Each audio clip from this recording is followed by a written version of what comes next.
Hey, what's up, guys? Dylan from Soccer Mag and Africa Picks, and welcome back to the Soccer Show. It's been a bit of a break post the World Cup. We are here to stay. Shakes, welcome back. How are things going? Oh man, it's good to see you again, man. I've missed you. I've missed you a lot, man. It's been crazy. And the funny thing about it is, I don't know if you had much of a break because it didn't feel like it was much of a break. It feels like the World Cup final was just the other day, and then now all of a sudden we are heading into the new season, and it's coming in thick and fast already. Yeah, I think the world of football never stops. I mean, basically, a few days after the World Cup ended, there were already preseason was starting for some teams. There were competitions going on, obviously, like women's AFCONs going on. So there's lots of stuff. It doesn't ever actually end. So it's tough to get a break.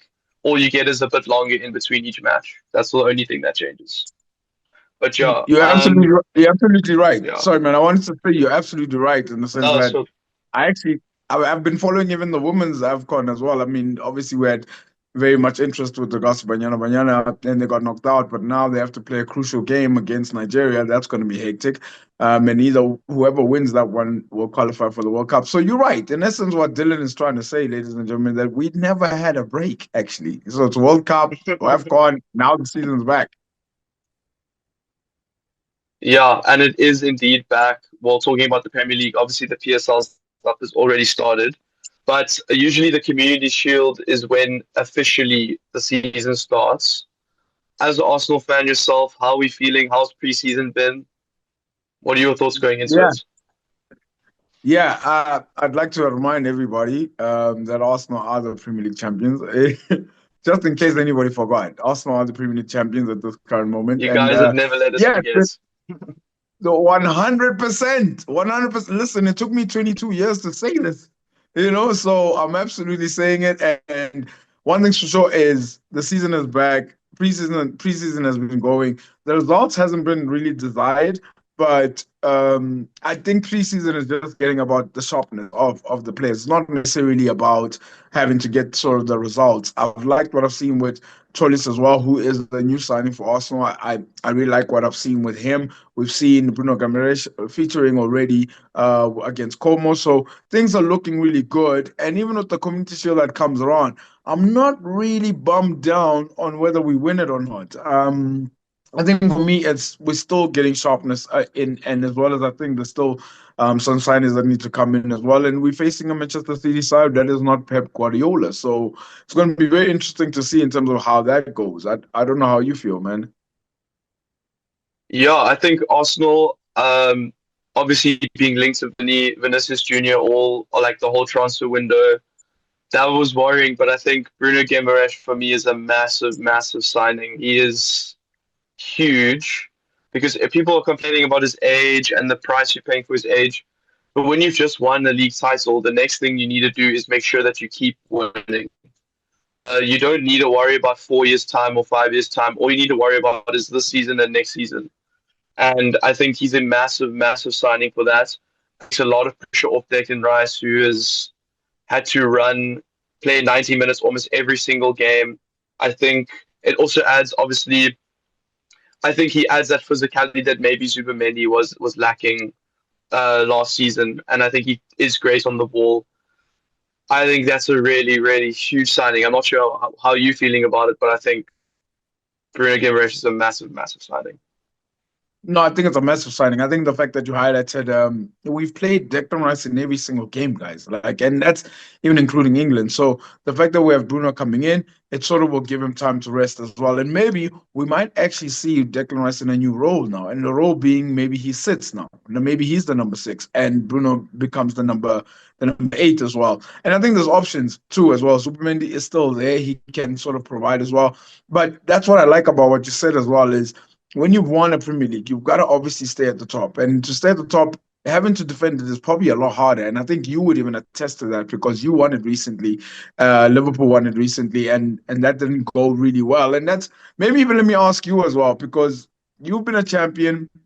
You spent almost 500 million, brought in Isak, brought in these top players, and somehow it didn't go really to plan. So it's almost like I don't know. Do you still feel like Liverpool can still do something because it almost feels as though like it's Arsenal and then City and then everybody else is chasing really.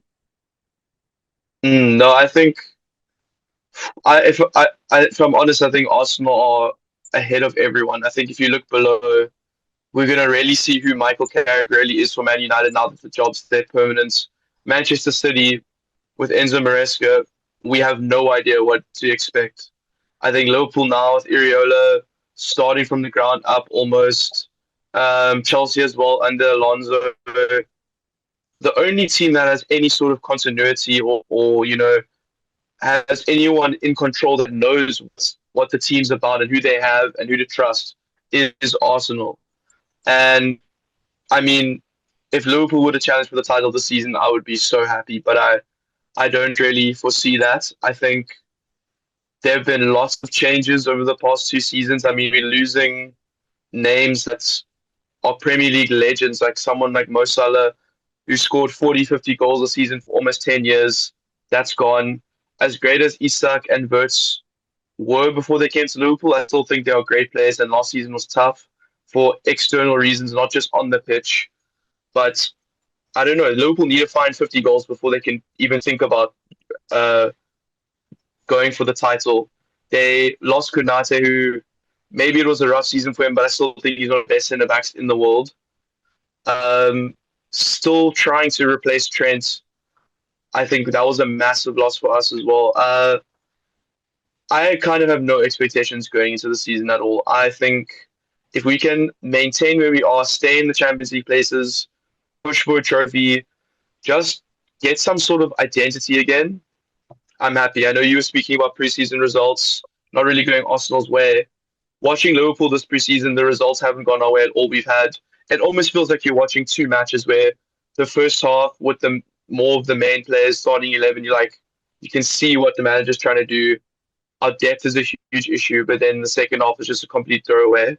But I will say I am positive with what I've seen. I think the press looks good.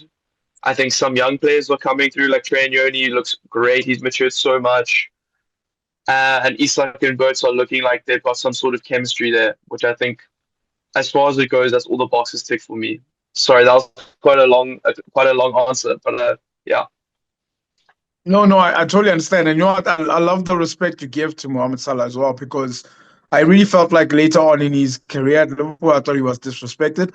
And I said disrespected because I don't know, there was just a lot of flack that was happening. I know he had these interviews outside of the pitch and what he had back and forth on his slot, but just the impact that he was, I mean, you have to find 50 goals from somewhere. This guy was contributing with goals and assists.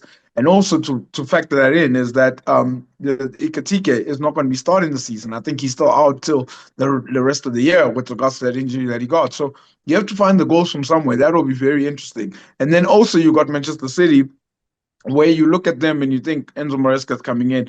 The big factor is Pep Guardiola. I mean, having to replace Pep Guardiola is huge, right?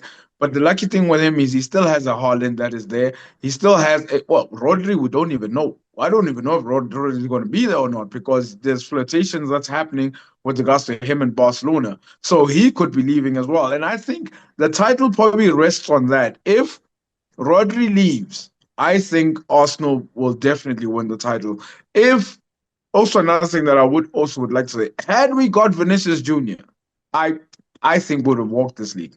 I honestly would have think because the reason why we need a player of that caliber within our team is that we need a star. We need a star quality player. And also he would have balanced out the front three. A lot of the times people are mocking Saka and they're always on his case. There's two, three people on his case. And what Vinicius Jr. would have done is he would have lessened that kind of pressure because other people would have had to go into the left-hand side as well.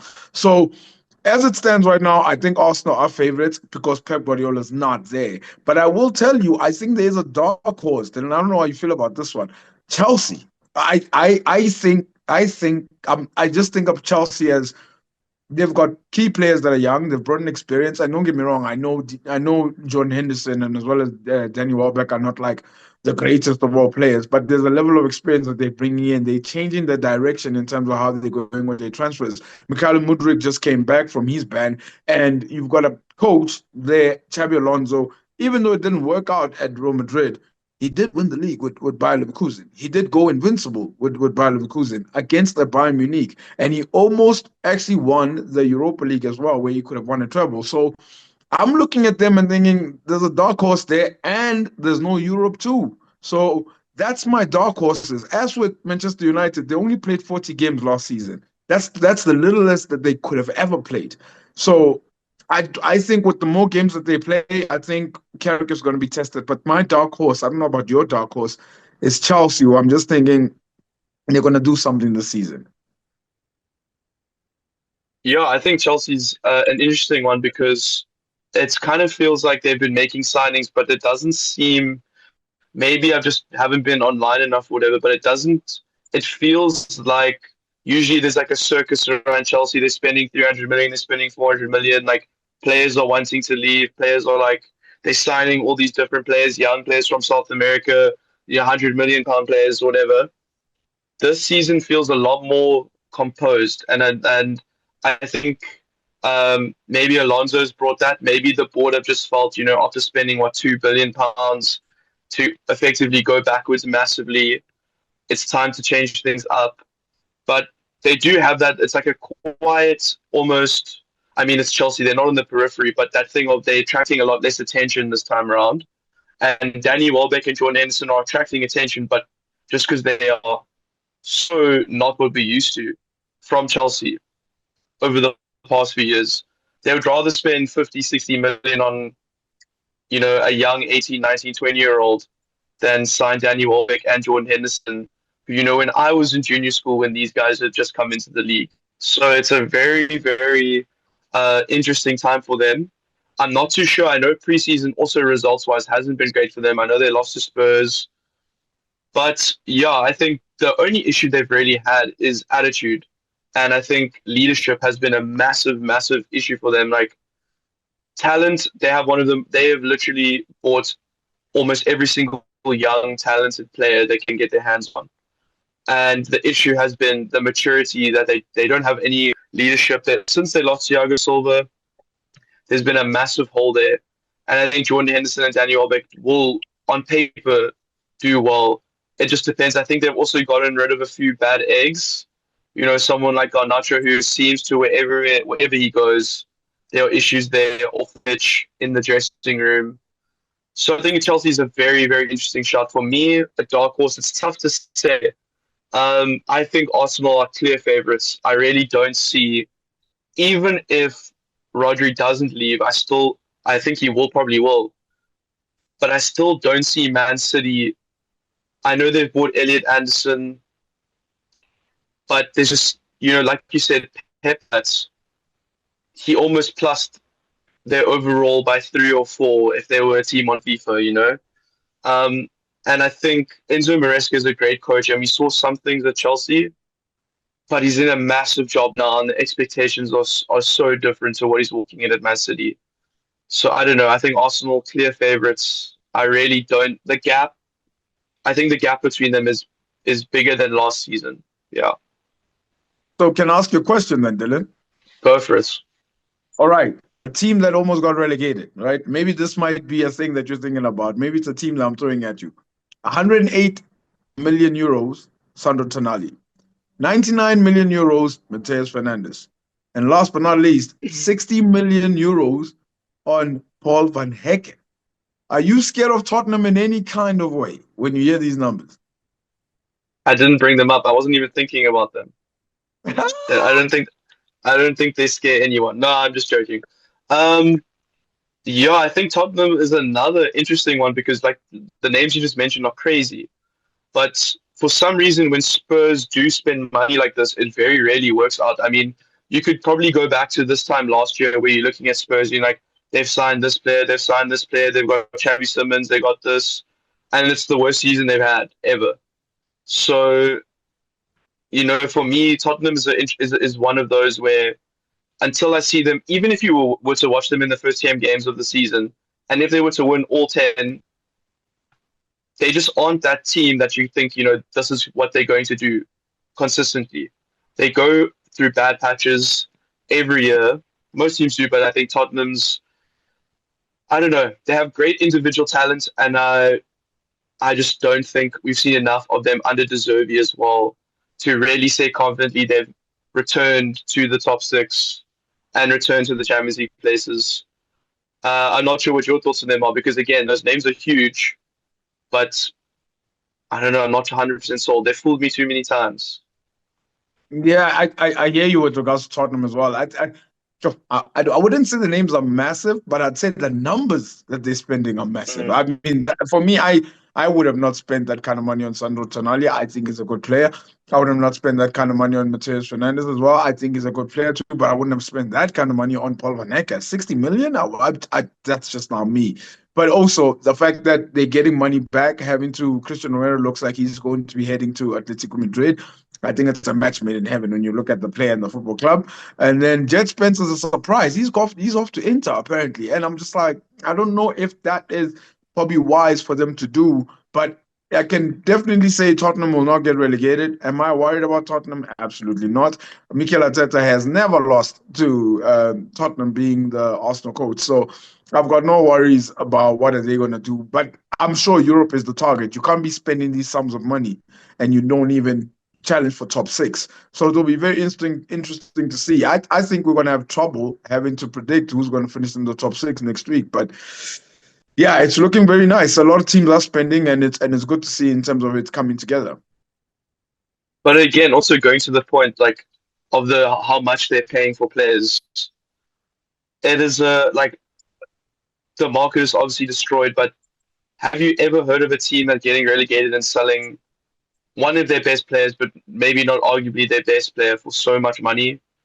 I mean, Tonali, I think he is a great player, but I don't think he's much better than when he went to Newcastle. If anything, I think he's probably stayed the same. Has his price doubled? I mean, I think he's a great player, and I think if he was to go to somewhere like Arsenal, I think he's been massive for Newcastle. I think he could really do a serious job at a title-winning team. But 100 million, I think Anderson as well. It's like he's a great player, and I think last season he showed how complete he is as a midfielder. But 100 and what, 115, 116 million is crazy. Um, I mean, I don't think the guy's played in the Champions League. Maybe briefly when he was at Newcastle, but you're paying these figures for players who have never really touched the elite tier of football. 85 million for a player that just got relegated to me is just absolutely insane. He's 10 million more than what Virgil van Dijk was. And okay, Virgil van Dijk is a similar position because he had played in the Champions League for Celtic, but he was making that jump. But I just think yeah. I mean, Tottenham are desperate. I don't think there is no way they can actually do what they did last season again. They have all this money from their stadium, but they will, yeah. I think if they have the same season again, it's irreparable damage. No one will want to go to Tottenham. Doesn't matter how much you're paying them. And De Zerbi will probably burn the place down on the way out if he gets fired. Community Yep. Shield Sunday, Man City, Arsenal. What are your predictions? Whew. Uh, I honestly, I think City are going to win it. But I think they're going to win it because I don't see Rice is going to feature. I don't think Saka is going to feature. I think our World Cup players are not going to feature. Saliba's out as well. So I just think we're going to see a different lineup as well. So Saka not there, Rice not there, Saliba not there. Yeah, I just feel like we're not going to see the best of Arsenal. Whereas Manchester City, on the other hand, I expect Haaland, even though he was at the World Cup, I expect him to feature, but he didn't go as deep as England did. So yeah, so for me, I think it's 1-1. City wins it on penalties. No, I think Man City need this win more than Arsenal. I think Arsenal can treat this as a throwaway game. All it's about is getting close to fitness. But I think if Man City lose this match, it's instant pressure on Maresca, regardless of who Arsenal play. Um, I do think so. Then I do think they'll take it more seriously. So I think Man City will edge it. But yeah, I think it's a toss of the coin. I'm gonna go 2-1, 2-1 to Man City, but I think that's purely because Arsenal are not going to treat it the same way that I think Man City are. Well, that's another show with Soccer Mag. It's Dylan and Shakes. We will be here throughout the season, 2026, 2027, speaking all things football, and we will touch on every point that we can, locally and internationally. Be here every week, and you'll see a couple of episodes. See you guys soon.